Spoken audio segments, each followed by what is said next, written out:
Tôi từng nghĩ mình rất kiên nhẫn. Cho đến khi nhìn một con chim bói cá đứng bên bờ nước. Nó khiến tôi nhận ra, người nóng vội nhất lại chính là tôi. Nếu hôm nay bạn cũng đang cảm thấy mình đã cố gắng rất nhiều, mà cuộc sống vẫn chưa đáp lại thì có lẽ đừng vội rời khỏi video này. Bởi điều khiến tôi thay đổi không phải một cuốn sách, không phải một bài giảng, mà chỉ là gần 1 giờ ngồi nhìn một con chim bói cá chờ cá. Và đến cuối câu chuyện, có lẽ bạn cũng sẽ tự hỏi mình một câu. Liệu điều mình đang thiếu có thật sự là năng lực hay chỉ là sự kiên nhẫn?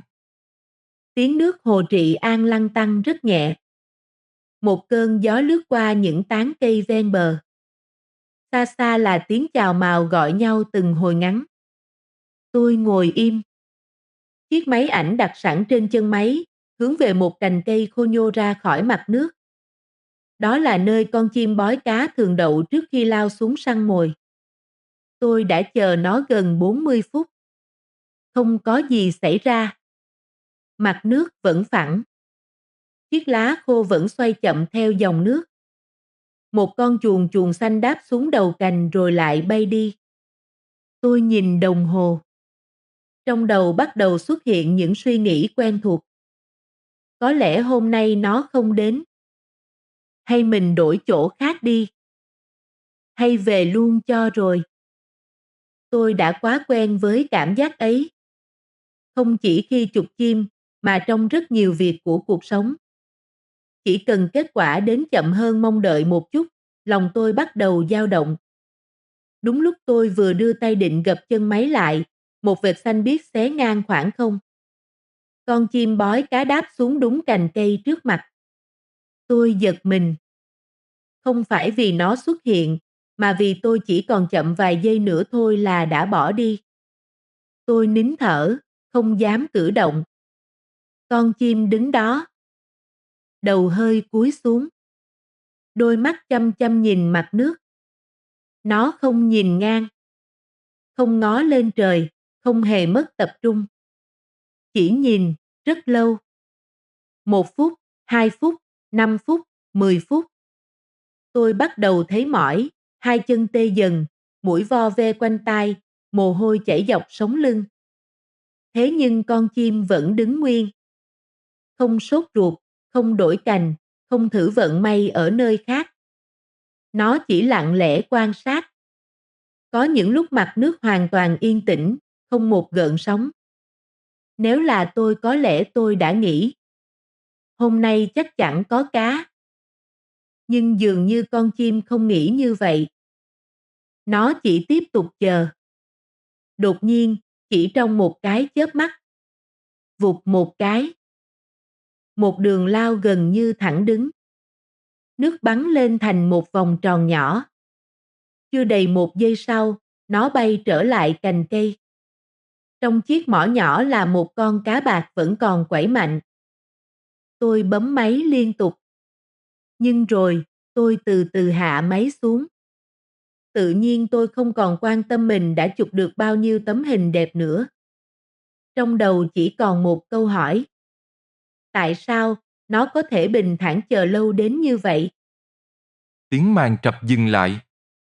Tiếng chim cũng đã bay xa. Chỉ còn mặt nước và chiếc cành cây trống. Tôi vẫn ngồi yên, không phải để chờ thêm một con chim khác, mà vì hình ảnh vừa rồi cứ lặp đi lặp lại trong đầu. Nếu lúc nãy tôi thu chân máy sớm hơn vài giây, tôi sẽ kết luận rằng hôm nay không có chim. Nếu con chim bỏ đi sớm hơn vài phút, có lẽ hôm đó nó cũng sẽ không có bữa ăn. Tôi nhìn xuống mặt nước. Lần đầu tiên, tôi không còn thấy mình đang quan sát một con chim. Tôi thấy chính mình. Bao nhiêu lần trong cuộc sống tôi đã rời đi, ngay trước khi con cá xuất hiện. Bao nhiêu lần tôi kết luận quá sớm rằng mọi cố gắng đều vô ích. Bao nhiêu lần tôi nghĩ cuộc đời không công bằng chỉ vì kết quả chưa đến đúng lúc mình mong muốn. Gió vẫn thổi, mặt hồ vẫn lặng. Thiên nhiên không trả lời tôi bằng lời nói. Nhưng sự im lặng ấy lại khiến tôi không thể né tránh chính mình. Tôi bắt đầu tự hỏi mình. Có thật tôi thiếu năng lực không? Hay điều tôi thiếu là khả năng chờ đợi? Hoặc đầu tôi vẫn muốn đổ lỗi cho hoàn cảnh? Tôi nghĩ nếu công việc thuận lợi hơn, nếu người khác hiểu mình hơn, nếu cuộc sống bớt khó khăn hơn, thì có lẽ tôi đã đi nhanh hơn. Nhưng rồi tôi nhận ra, con chim bói cá cũng đâu được chọn dòng nước có nhiều cá. Nó không biết dưới mặt nước hôm nay có gì. Nó cũng không biết mình sẽ phải chờ 5 phút hay 1 tiếng. Nó chỉ biết một việc. Nếu bỏ đi quá sớm thì chắc chắn sẽ không có gì. Còn nếu tiếp tục quan sát, ít nhất vẫn còn hy vọng. Rồi tôi lại hỏi mình một câu khác. Vì sao tôi luôn muốn kết quả đến nhanh? Có phải vì tôi thật sự yêu điều mình đang làm? Hay vì tôi đang khát được nhìn thấy thành quả để chứng minh rằng mình không vô dụng? Câu hỏi ấy làm tôi im lặng rất lâu. Tôi nhận ra, nhiều khi tôi không nóng vội vì công việc. Tôi nóng vội vì cái tôi. Tôi muốn được xác nhận, muốn được nhìn thấy kết quả. Muốn biết mình đang đi đúng, và khi điều đó không đến đủ nhanh, tôi bắt đầu nghi ngờ con đường mình chọn.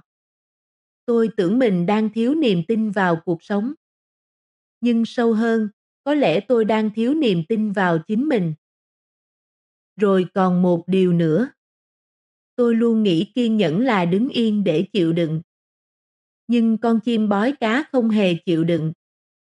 Nó đang làm việc. Đôi mắt của nó chưa từng lơ là. Sự kiên nhẫn của nó không phải là bất động, mà là tập trung đến mức không để sự nóng vội kéo mình rời khỏi khoảnh khắc hiện tại. Tôi chợt thấy mình khác nó quá nhiều. Thân thì ngồi ở đây, nhưng tâm thì đã chạy đến ngày mai. Đã nghĩ đến kết quả, đã nghĩ đến thất bại. Đã nghĩ đến việc nên bỏ cuộc hay tiếp tục. Trong khi con chim chỉ có mặt ở đúng nơi nó đang đứng. Có lẽ vì vậy, nó nhìn thấy con cá. Còn tôi, nhiều lúc lại không nhìn thấy chính cuộc đời mình đang diễn ra trước mắt. Từ hôm ấy, mỗi lần nhìn thấy một con chim đứng rất lâu trên cành cây, tôi không còn nghĩ nó đang lãng phí thời gian nữa. Có thể, nó đang làm điều mà con người chúng ta ngày càng khó làm được. Đó là bình thản ở lại với hiện tại, cho đến khi thời điểm thật sự đến. Tôi vẫn nhớ rất rõ buổi chiều hôm đó. Con chim bói cá đã bay đi từ lâu, mặt hồ lại trở về vẻ yên tĩnh vốn có. Tôi vẫn ngồi trên bờ, hai tay đặt lên đầu gối, nhìn khoảng nước nơi con cá vừa biến mất. Trong đầu tôi chỉ còn một câu hỏi. Nếu hôm nay con chim không bắt được cá, liệu ngày mai nó có quay lại không? Tôi nghĩ câu trả lời là có.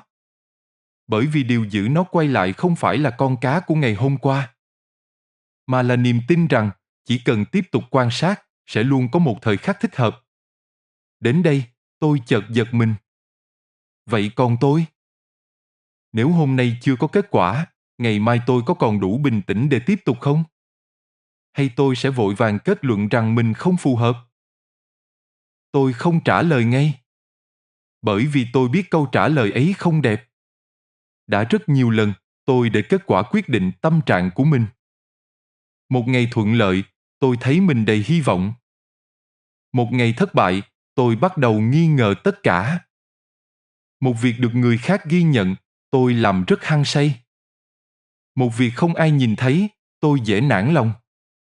Tôi cứ nghĩ mình đang sống vì lý tưởng. Nhưng nếu thành thật nhìn lại, có những lúc tôi chỉ đang chạy theo cảm giác được đền đáp. Có lẽ vì vậy mà tôi luôn mệt. Bởi tôi đang đặt quyền quyết định niềm vui của mình vào những điều mình không thể kiểm soát. Một con số, một lời khen, một kết quả, một cơ hội, một sự công nhận. Trong khi con chim bói cá chỉ tập trung vào điều nó có thể làm. Quan sát, chờ và sẵn sàng khi thời điểm đến. Tôi lại hỏi mình, có phải kiên nhẫn là ngồi yên để chờ vận may không? Không. Con chim chưa bao giờ chờ may mắn. Nó chờ trong sự tỉnh táo, nó quan sát từng gợn nước, từng chuyển động rất nhỏ. Nó không bỏ mặc thời gian. Nó sống trọn vẹn trong từng giây của thời gian. Tôi chợt hiểu. Điều quý giá nhất không phải là con cá, mà chính là khả năng ở lại với điều mình tin. Ngay cả khi chưa nhìn thấy kết quả. Có lẽ đó mới là điều tôi thiếu bấy lâu nay. Không phải tài năng, không phải cơ hội, mà là một nội tâm đủ vững để không bị kết quả kéo đi. Từ khoảnh khắc ấy, tôi không còn nhìn con chim như một sinh vật đang kiếm ăn. Tôi nhìn thấy một tấm gương không biết nói, nhưng đủ khiến tôi phải nhìn lại cả cách mình đang sống.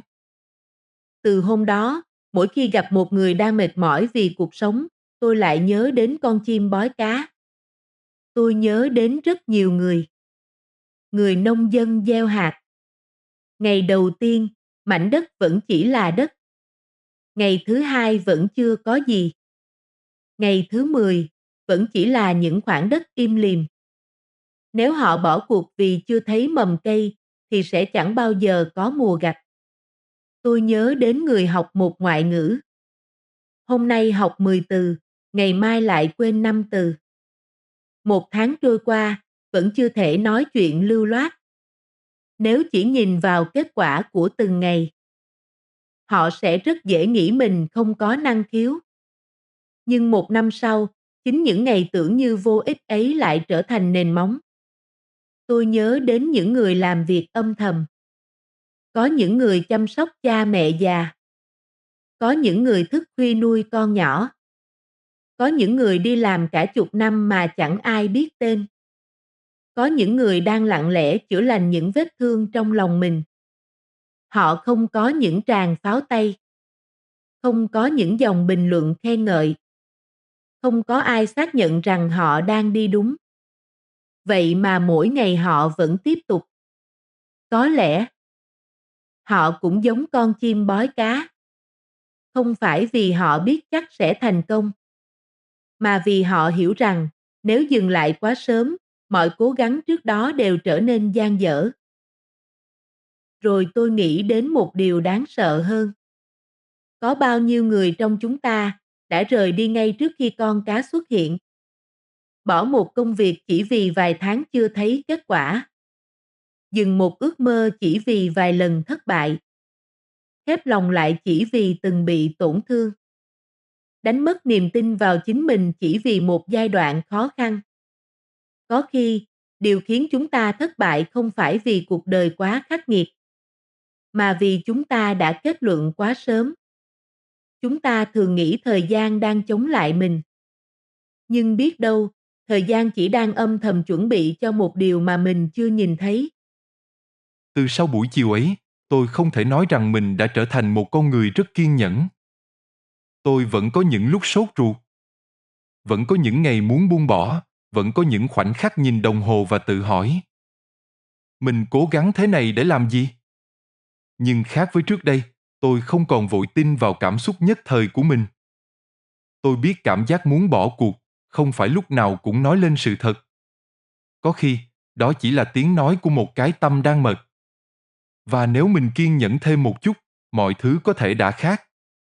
Từ đó, mỗi lần cầm máy ảnh đi chụp chim, tôi không còn xem việc có chụp được một khoảnh khắc đẹp hay không là điều quan trọng nhất. Điều quý giá hơn là khoảng thời gian tôi được ngồi yên giữa thiên nhiên. Được nghe tiếng gió, được nhìn mặt nước đổi màu theo ánh chiều. Được tập ở lại với hiện tại. Được nhắc mình rằng không phải điều gì có giá trị cũng xuất hiện ngay khi mình mong muốn. Có những buổi chiều, con chim bói cá vẫn đến. Có những buổi chiều, nó không xuất hiện. Nhưng lạ thay, tôi không còn thấy mình ra về với hai bàn tay trắng. Bởi mỗi lần ngồi chờ như thế, tôi lại mang về thêm một chút bình thản. Một chút tin tưởng, một chút lặng yên mà trước đây tôi luôn đánh mất vì quá vội. Và rồi tôi hiểu, có lẽ phần thưởng lớn nhất của sự kiên nhẫn không phải là con cá. Cũng không phải bức ảnh đẹp. Mà là việc, sau rất nhiều ngày tháng, con người nóng vội trong tôi đã bắt đầu biết ngồi yên bên bờ nước. Mỉm cười nhìn những vòng sóng nhỏ lan ra, và không còn sợ việc phải chờ thêm một chút nữa. Có lẽ, điều làm nên sự khác biệt giữa một người đi được đến cuối con đường và một người bỏ cuộc giữa chừng. Không phải họ khác nhau ở tài năng, mà khác nhau ở chỗ, ai đủ bình thản để ở lại lâu hơn một chút khi cuộc đời vẫn còn đang im lặng.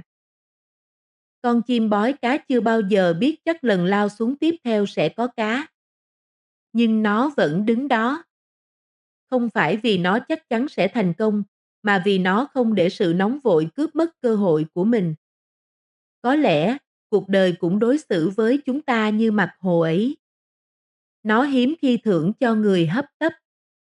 Nhưng rất nhiều lần, nó lặng lẽ mở ra cơ hội cho những ai đủ kiên nhẫn để không quay lưng quá sớm. Và tôi nhận ra, đôi khi, điều cần chờ không phải là cuộc đời thay đổi, mà là chính lòng mình đủ lắng xuống, để nhìn thấy điều vẫn luôn ở đó. Chiều hôm ấy, trước khi ra về, tôi quay lại nhìn chiếc cành cây nơi con chim bói cá vừa đậu. Nó đã trống. Mặt nước cũng trở lại bình yên như chưa từng có điều gì xảy ra. Nếu ai đến vào đúng lúc đó, có lẽ họ sẽ nghĩ nơi này chẳng có gì đặc biệt. Nhưng tôi biết, chính trên chiếc cành cây bình thường ấy, tôi đã học được một điều mà rất lâu rồi mình quên mất. Từ đó đến nay, mỗi lần cuộc sống khiến tôi sốt ruột, muốn buông bỏ hay muốn đi nhanh hơn khả năng của mình, tôi lại nhớ đến hình ảnh một con chim lặng lẽ đứng bên mặt nước. Không than phiền, không nôn nóng, không so sánh mình với bất kỳ con chim nào khác. Chỉ tập trung vào điều nó cần làm trong khoảnh khắc ấy. Có lẽ, ai trong chúng ta cũng đang có một mặt hồ của riêng mình. Một công việc còn dang dở. Một ước mơ chưa thành, một mối quan hệ đang cần thời gian. Hay một hành trình mà kết quả vẫn chưa xuất hiện. Nếu bạn đang ở trong khoảng thời gian ấy, tôi chỉ mong câu chuyện nhỏ này có thể ở lại với bạn thêm một chút. Không phải để bạn cố gắng nhiều hơn, mà để bạn đừng vội phủ nhận những gì mình đã âm thầm gieo xuống. Biết đâu, điều bạn đang chờ chỉ còn cách bạn một chút kiên nhẫn nữa thôi. Nếu bạn cũng từng có một lần định bỏ cuộc, nhưng rồi một điều rất nhỏ trong cuộc sống đã giữ bạn ở lại, hãy kể cho tôi nghe dưới phần bình luận. Tôi sẽ đọc từng câu chuyện. Bởi tôi tin rằng, đôi khi, chính trải nghiệm thật của một người bình thường lại có thể trở thành nguồn động viên để một người khác đủ bình tĩnh bước tiếp. Cảm ơn bạn đã ngồi lại cùng tôi đến cuối câu chuyện. Chúc cho mỗi chúng ta đều có đủ sự bình thản để đứng bên mặt hồ của cuộc đời mình lâu thêm một chút. Để khi thời khắc đến, chúng ta vẫn còn ở đó.